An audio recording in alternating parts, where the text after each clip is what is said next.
नमस्कार दोस्तों, स्वागत है आज की इस वीडियो में। दोस्तों आज की इस वीडियो में बात करेंगे चेक बाउंस केस से संबंधित कुछ नई अपडेट है जो माननीय सुप्रीम कोर्ट द्वारा डिसाइड की गई है। तो दोस्तों वीडियो शुरू करते हैं। वीडियो वास्तव में बहुत ही इंटरेस्टिंग और बहुत ही इन्फॉर्मेटिव होने वाली है। दोस्तों माननीय सुप्रीम कोर्ट द्वारा एक फैसला सुनाया गया है, जजमेंट है। तो इस जजमेंट को आप लोगों के सामने पढ़ के बताना चाहूँगा कि इस जजमेंट में क्या ऐसी खास बात है जो माननीय सुप्रीम कोर्ट द्वारा बताया गया है।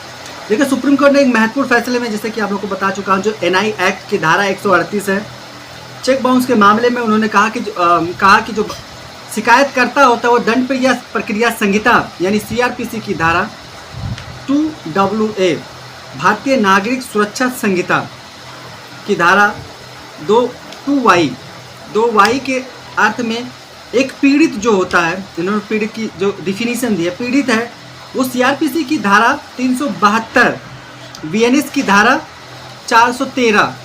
हम दोनों लॉ को समझेंगे इस वीडियोज़ में। ये लेक्चर बहुत ही इंटरेस्टिंग होने वाला है। अगर आप लॉ स्टूडेंट है या कॉमन मैन है तब भी आपके लिए बहुत इंटरेस्टिंग होने वाला है। तो के प्रावधान के तहत वरी किए जाने के खिलाफ अपील दायर कर सकता है। दोस्तों इस केस की सुनवाई माननीय सुप्रीम कोर्ट के विद्वान जस्टिस वी नागरत्ना और विद्वान जस्टिस सतीश चंद्र शर्मा की पीठ ने कहा कि एनआई एक्ट की धारा 138 के तहत आरोपी के खिलाफ कथित अपराध के मामले में हमारा मानना है कि चेक के कथित बाउंस होने यानी अनादर होने के कारण शिकायतकर्ता वास्तव में पीड़ित है या पीड़ित परिस्थितियों में शिकायतकर्ता सीआरपीसी की धारा 372 के प्रावधान के अनुसार आगे बढ़ सकता है और वह ऐसा विकल्प चुन सकता है और फिर से उसे सीआरपीसी की धारा 378 के तहत आगे बढ़ने का विकल्प चुनने की आवश्यकता नहीं है। खंडपीठ मद्रास हाईकोर्ट के फैसले के खिलाफ फैसला कर रही थी, जिसने अपीलकर्ता द्वारा दायर चेक बाउंस के केस यानी कि शिकायत में वरी करने के आदेश के खिलाफ अपील दायर करने के लिए सीआरपीसी की धारा 378(4) के तहत अनुमति देने से इनकार कर दिया था। सुप्रीम कोर्ट ने माना कि अपीलकर्ता को सीआरपीसी की धारा 378(4) का सहारा लेने की आवश्यकता नहीं थी। वह सीआरपीसी की धारा 372 के प्रावधान के अनुसार पीड़ित के रूप में अपील दायर कर सकता है। न्यायालय ने कहा कि शिकायतकर्ता जो चेक अनादर का जो चेक बाउंस का शिकार हुआ है उसको सीआरपीसी की धारा 372 के प्रावधान के अनुसार पीड़ित माना जाना चाहिए, जिसे सीआरपीसी की धारा 2AA के तहत पीड़ित की परिभाषा के साथ पढ़ा जाए। 2009 के संशोधन के आधार पर सीआरपीसी की धारा 372 के प्रावधान को सीआरपीसी में शामिल किया गया था, जिससे पीड़ितों को वरी किए जाने के खिलाफ अपील दायर करने का अधिकार मिला। न्यायालय ने कहा कि जो पीड़ित की परिभाषा समावेशी है ताकि किसी ऐसे व्यक्ति को शामिल किया जा सके कोई भी नुकसान या चोट लगी हो। ऐसे किसी भी व्यक्ति को शामिल किया जा सकता है जिसको किसी भी तरह की चोट या उसका लगी हो या उसको नुकसान हुआ हो। सीआरपीसी की धारा 2AA पीड़ित का अर्थ है ऐसा व्यक्ति जिसे किसी कार्य या चूक के कारण कोई नुकसान या चोट लगी हो। इसमें डिफिनीशन दिया गया है, जो परिभाषा दिया गया है, जिसके लिए आरोपी व्यक्ति पर आरोप लगाया गया पीड़ित शब्द में उसका अभिभावक या कानूनी उत्तराधिकारी भी शामिल है। एनआई एक्ट की धारा 138 के मामले में अभियुक्त वह व्यक्ति है जिस पर आरोप लगाया गया था। अदालत ने आगे इस केस में यह भी कहा, इस सवाल पर विचार किया कि क्या एनआई एक्ट की धारा 138 के तहत शिकायत में अभियुक्त को यानी अभियुक्त को आरोप लगाया गया व्यक्ति माना जा सकता है। इस संबंध में अदालत ने कहा कि सीआरपीसी आरोप शब्द को परिभाषित नहीं करता है। न्यायिक घोषणाओं के संदर्भ में आरोप वास्तव में किसी व्यक्ति के खिलाफ लगाए गए विशिष्ट आरोप का सटीक सूत्रीकरण है, जो प्रारंभिक चरण में इसकी प्रकृति को जानने का हकदार है। किसी अपराध के लिए आरोपी व्यक्ति का लोकप्रिय राय या अफवाह के आधार पर किसी भी अपराध का संदिग्ध या आरोपित होने में कहीं अधिक इसका तात्पर्य यह है कि कानून के रूप के अनुसार आरोपी पक्षों के खिलाफ अपराध का आरोप लगाया गया।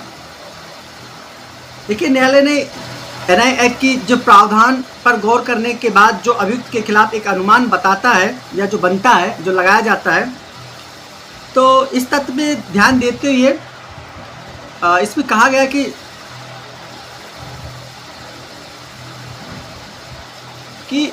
एक व्यक्ति जो धारा के दायरे में आता है वह ऐसा व्यक्ति जिसे अपराध करने वाला माना जाता है और उसे कारावास के साथ साथ जुर्माने से भी दंडित किया जा सकता है। इसका मतलब यह होगा कि ऐसा व्यक्ति एक अभियुक्त है, उस पर उक्त अपराध के लिए आरोप लगाया गया। संक्षिप्त सुनवाई के माध्यम से सीआरपीसी के अध्याय 21 के तहत मुकदमा चलाया गया। न्यायालय ने माना कि एनआई एक्ट की धारा 138 के मामले में शिकायतकर्ता ऐसा व्यक्ति है जिसे आर्थिक नुकसान हुआ है। ऐसे व्यक्ति को सीआरपीसी के अर्थ में पीड़ित माना जा सकता है।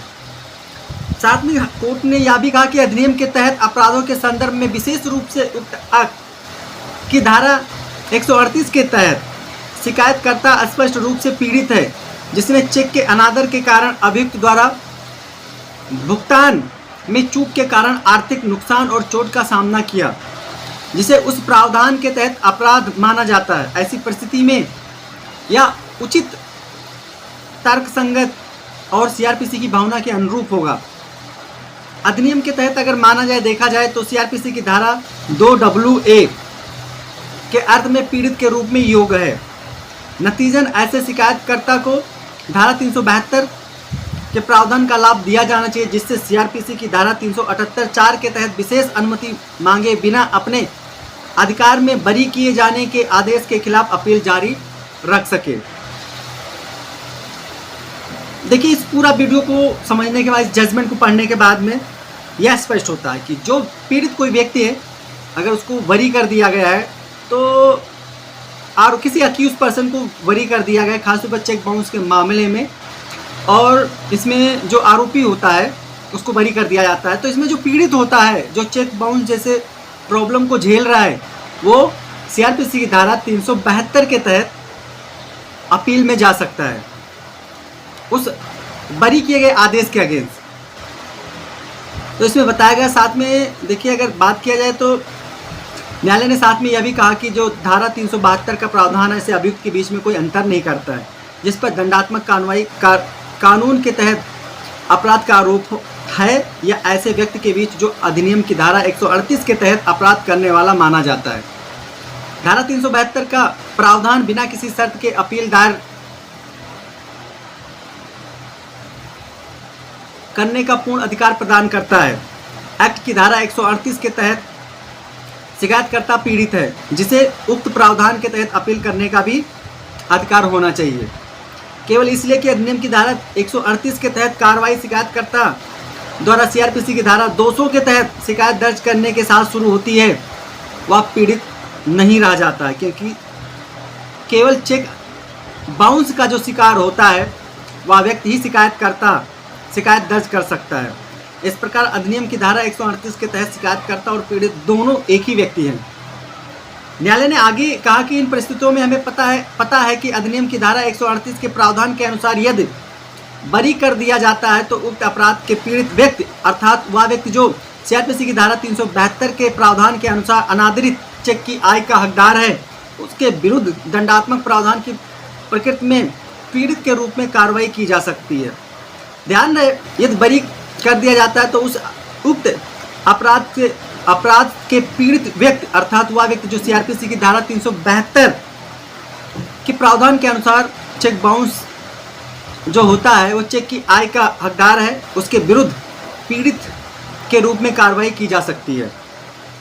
न्यायालय ने हाई कोर्ट के निर्णय को रद्द कर दिया। अपीलकर्ता को बरी करने के आदेश के विरुद्ध धारा 372 के प्रावधान के तहत अपील दायर करने की स्वतंत्रता देते हुए अपील का निपटारा कर दिया। देखिए, इस केस का नाम है मैसर्स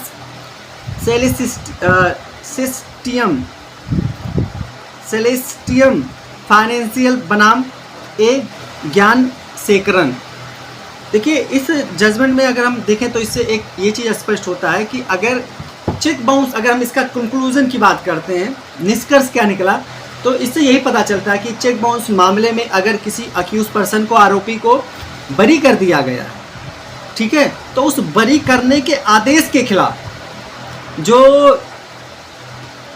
वह व्यक्ति जो शिकायत करता होता है, जो चेक जैसे अपराध को फेस कर रहा था, चेक बाउंस जैसे अपराध को फेस कर रहा था, मतलब चेक उसका काफ़ी नुकसान भी हुआ है, तो वह व्यक्ति सीआरपीसी की धारा 372 के तहत अपील में जा सकता है बरी करने के आदेश के अगेंस्ट। अब चाहे वो हाई कोर्ट किया हो या चाहे डिस्ट्रिक्ट कोर्ट ने किया हो, कोई भी कोर्ट अगर करती है तो उसके ऊंची अदालत जो ऊपर की अपर कोर्ट होती है वहाँ पे अपील के लिए जा सकता है।